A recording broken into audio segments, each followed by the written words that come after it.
உங்களுக்கான இன்றைய வாக்குத்தத்தம். கிறிஸ்து எனக்குள்ளே பேசுகிறார் என்பதற்கு அத்தாட்சி தேடுகிறீர்களே. அவர் உங்களிடமாய் பலவீனர் அல்ல, உங்களிடத்தில் வல்லவராயிருக்கிறார்.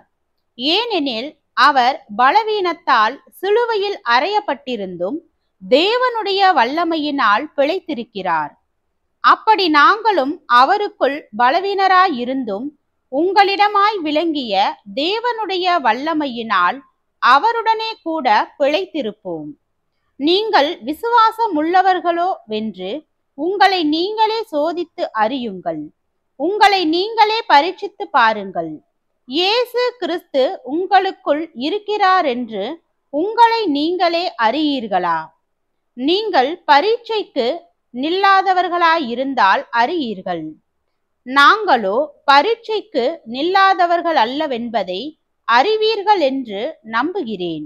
மேலும் நீங்கள் ஒரு பொல்லாங்கும் செய்யாதிருக்கும்படியாக தேவனை நோக்கி விண்ணப்பம் பண்ணுகிறேன்.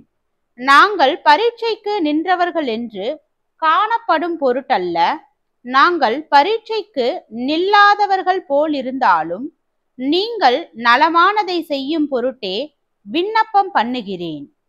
சத்தியத்திற்கு விரோதமாக நாங்கள் ஒன்று செய்யக்கூடாமல் சத்தியத்திற்கு அனுகூலமாகவே செய்யக்கூடும்.